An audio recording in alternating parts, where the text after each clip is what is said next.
the opening bell where we see activities from our select stock exchanges. The global business where we bring you up to speed on business activities, making the rounds all over the world. And we bring the conversation home on the segment Eastern Business Reports as we discuss business activities and issues bedeviling businesses in the Southeast region. My name is Ubong Kings. Join the Afia Business Morning every weekday 10 a.m. to 12 noon. Exclusive to Afia TV on DSTV channel 254 and Go TV channel 17.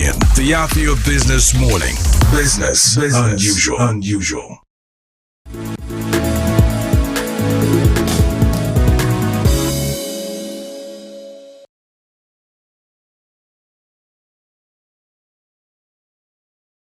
You're still watching the Afia Business Morning, and this is the Eastern Business Report, which is designed to bring you up to speed on business activities, policies, and issues affecting businesses in the southeastern parts of Nigeria. It usually comes right after global business, right here on the Afia Business Morning. My name is Ubong Kings. But today we're going to be looking at something very intriguing. On today's edition, we're going to be looking at the implications of the Port Harcourt refinery beginning production.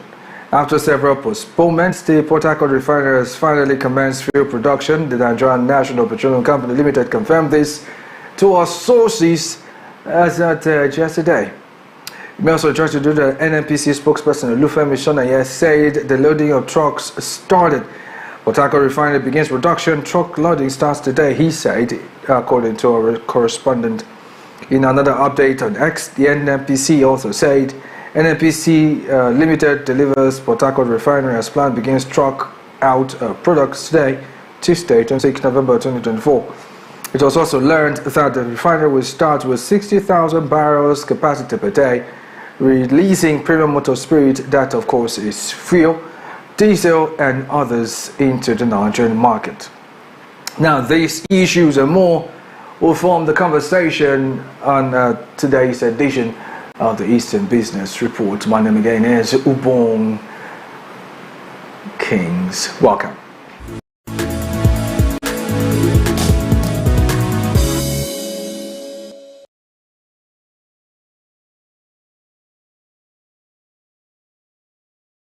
And joining me on this conversation, like I did say earlier, it's a conversation around the production of petroleum products in the Port Harcourt refinery. Is none other than Emmanuel Chime, who is a public affairs analyst. It's good to have you join me this morning. Thank you very much, Kings. Thank you. Now, before we get to talk about your thoughts about this, whether it's going to be one of those political, but before we get into this, I was opportune to stumble on the project itself when it was happening, when dignitaries visited the Port Harcourt refinery and got to see things firsthand, and there was a foreman who went out to tell us what we're looking at. So without further ado, let's take a look at that, and when we come back, we will get into this conversation proper.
Good afternoon, gentlemen.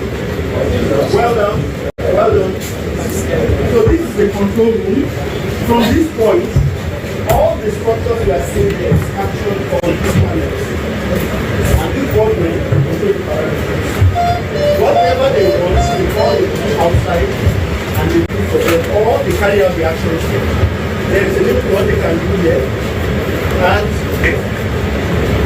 they are complemented.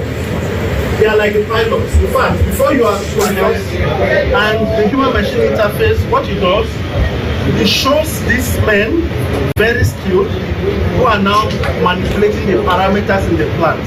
They see the whole plant on their screen here. And basically what they are doing is they are manipulating the parameters. Pressures, temperatures, flow rate, volume, to get our desired result. To carry out the upgrading of crude oil to the high value products that we sell. So what you can see, they are first have to pass the stages when they do have to train in simulation. Where they have to show they understand how to run this because it's a high risk operation. And they do their manipulation from here. However, a lot of times they need intervention from the field. So you can hear what they are doing. They have to communicate to carry out some intervention of what they can see. Because those in the field are only seeing this. They don't see the dynamics. They see.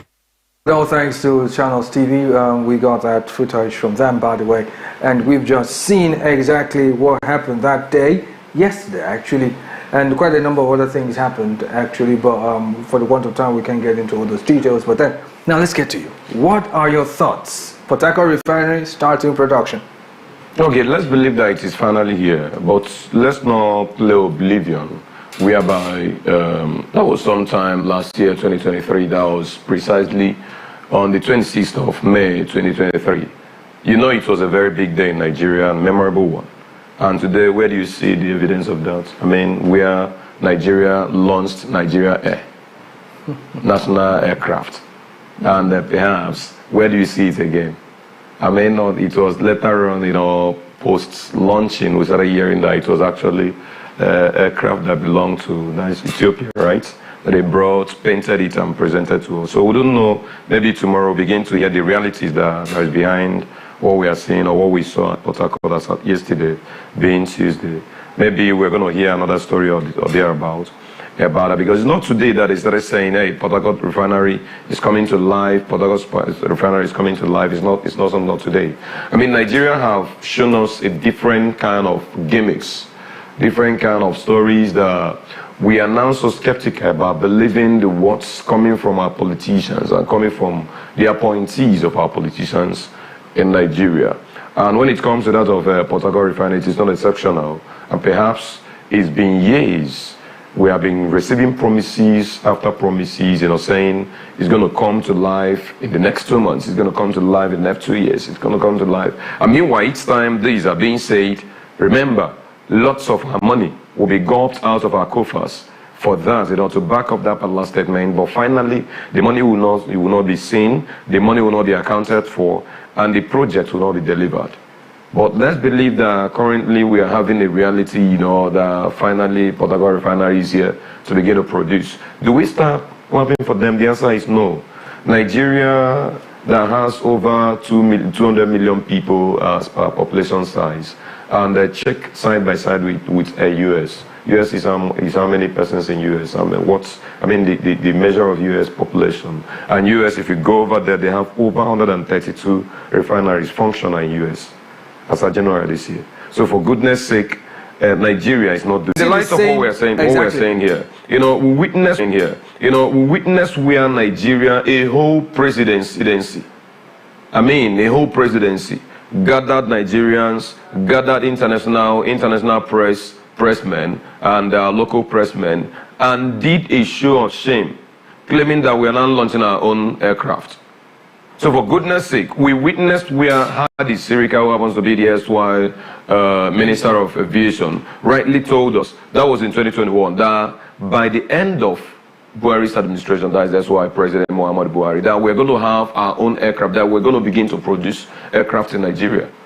So for goodness sake, and you see, wouldn't know whether the administration of erstwhile President Muhammadu Buhari is yet on somewhere behind camera. I wouldn't know, because the aircraft manufacturing company, we have not seen it in place. So for goodness sake, we have received a whole lot of stories from the administration of APC right from 2015. We have received lots of stories, lots of them that never come to light as a reality. But if we begin to see decrease in the pump price of petroleum, then maybe we may believe that such is coming from Port Harcourt Refinery as part. The Port Harcourt Refinery is now distributing refined petrol. But if not so, then we'll count it as one of those things that will have paid for. So, in other words, from your point of view, it's a function of whether it is, if the proof that it is functional, it should affect the pump price. Yes, it should. It should. If it doesn't, then we don't believe that it is functional. Now, let's get into this real quickly since we started this place. Now, we have Dangote Refinery on one hand, and I know I had you on the program one time when you talked specifically about the fact that we have to literally kill monopoly, yes, right? And which would seem to be what the Dangote Refinery was doing at the time. Yes. Now we have the Port Harcourt Refinery coming in, 60,000 barrels per. More licenses to others who are intending to go into establishing of more refineries in the country, and moreover, those who wants to go out there to go and import the refined crudes. I mean the refined products. Let them issue out licenses to these guys. Let them go out there, import. If it floods our market, whereas those who are building other refineries will be there busy doing that, then before you know what is happening, the prices will crash down. It will help the economy. Whenever, monopoly kills an economy, it kills. Meanwhile, whomsoever is at the receiving end of the monopolistic gains is always enjoying it, right? But whomsoever at the other end, who is paying, is always feeling plenty of pains, right? So in this context now, we expect, for instance, 60,000 barrels per day. Yeah. It's nothing to write them about anyway. Exactly. It's nothing to write them about. And meanwhile, if the government wants us to begin to clap for them because of that, then, I mean, it's terrible. Meanwhile, the LME refinery, it's 150,000 and it's still not operational. Thank you. Then we'll begin to ask again, Obong. We have the ones who call modular refineries, and we have the ones who call illegal refineries, whereby from time to time our military will stumble into their settings, bomb everywhere, set them on fire, right? Now, Obong, we'll begin to ask. Most of the time when our NNPC fail to bring down or fail to import refined products, then it is always, I mean, we always, back on these guys, see these guys as the only place where we have succor. I mean, the guys that are doing the ones we call illegal refineries. Then we always see those guys bringing out their own products. Ubon, what does it take us to go meet these guys and issue necessary documents to these guys? And maybe bring these guys to a particular where we'll begin to train them, to become more professional. If not for another thing, for these guys to be safe as well doing their business. Then so that this issue of bunkery, that, it will die down. And the guys will even help to stem up the economy. I'm saying this because the other way around, if we disallow that, we'll keep calling them illegal. For instance, news had this some time ago that was about, let's say 7 months ago, thereabout. Was that even last year, if I'm not mistaken? And the news had it as at then that a particular lawyer had been operating, going to court, winning cases for over 16 cases that the lawyer had, spearheaded in the court. He won all. But you know what? At the end of the day, they discovered that that particular guy were not a lawyer. He wasn't a certified lawyer. In fact, he did not even pass through anything. Yes. Ubong. Now the guy is now facing prosecution and perhaps forgery, perhaps impersonation, perhaps is about to go to jail, right? But Ubong, this is somebody that I've met and had face-to-face with SANS, defeated them. Then what then are you looking for again? Why not you try and see, okay, how do we harness what this guy have upstairs? Because those that have passed through the school, that have given certificates officially, could not defeat this guy who did not pass through the same process. So must we be talking about whom passed through our process, whom passed through our own stream of protocols? Whereas we see some persons whom we did not help, whom we did not assist to do whatsoever, but that person is producing more results that the people are relying on. Must we all, NMPC will keep telling you their own stories, keep telling you that thunder passing everywhere, rain, we are falling, lightning, this, that, and that's why the ship could not, return to Nigeria. Or certain stories, or they will tell you that it's an IOC problem, this, that, a lot of stories they have been telling us. So those that have been managing and covering the gap of scarcity when it comes to fuel availability in Nigeria are those modular refineries, and we have not been complaining. So I think we should begin to bring these guys in, when we co-op them, we give them maybe more professional training, maybe assist them in the area of investing in them as well. Then we now monitor their movements. We now regulate their activities. As simple as ABC, they're already producing, they're already giving us the product. We did not even, when we are talking about that, to establish refinery, it takes a huge amount of money. But these guys, they are refining locally without demanding for that huge amount of money. So how are they being able to, to create that wonders and have some result that they have? The NMPC could not have over the years. So for goodness sake, I am raising it as a point here. Let Nigeria, as a people, let us begin to think about bringing in these guys to stream. And think about giving them, certifying them, giving them the necessary documents, the necessary licenses, and of course, begin to regulate their movements. As simple as ABC, regulate the operations. As simple as ABC, then we'll discover that monopoly would die in that area of our economy. Okay, now, in a case scenario, what happens to Dangote refinery? I mean, because clearly, we already have a competition, right? Maybe not so much of a competition of a sort, but then at least someone else who is producing. Now, where does Dangote come in anymore in this? Ubon, it's an open economy, all right? Dangote can produce and export to wherever. I don't know if you're getting it. I get that. We did not took an oath that we must buy what trees are coming to peak. Yeah. So you can always supply to them. The only thing is that we should be looking out for who do we think have a better offer. Then we'll take from the person. As simple as ABC. Who do we think have a better offer? Otherwise, we'll be dying in the hands of monopoly. After all, just like I told you, in the US, over 132 refineries. Do you not think that they will be dependent on a particular one? No, you need to. I mean, we need to have a cluster of refineries in Nigeria because crude is being mined from Nigeria. In fact, our economy is crude-based. Yes. So for goodness sake, we're supposed to have a cluster of refineries all over the place. So Dangote is not supposed to be so skeptical about refineries coming to life. And when we begin to bring these guys to stream, just like I just rightly talked, then we begin to take tax from them officially. We start generating revenue officially from them. It will no longer be the economic sabotage or that the economy is leaking, that. It will no longer be. We begin to take some taxes from them, then it will be growing our economy. And it will be bringing down the prices of the final product. Okay. So for goodness sake, it's going to help. All right, we'll see how all of that pans out eventually, won't we? Thank you so much, Emmanuel, for joining me. Thank you so much for your time. Thank you, Kings. And meanwhile, Nigeria needs to do this so expeditious because the other way around, we keep going out there to go and make borrowing. You know that the 2025 budget has been submitted, right, in the tune of over 47.9 trillion. And that budget deficit is plentier than, the one we can carry.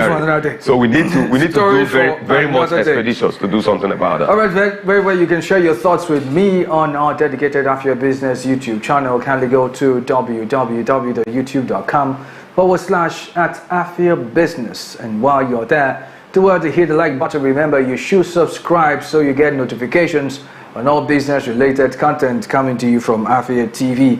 Also, you can follow us on social media, most specifically on Instagram with the handle @AfiaBusiness_, just so you'll be part of our social media community. And this will be the size of the package today on the Eastern Business Report. Coming up next is Onye Afia. Thank you for your time once, twice, and a million more times. My name is Ubong Kings. Stay tuned.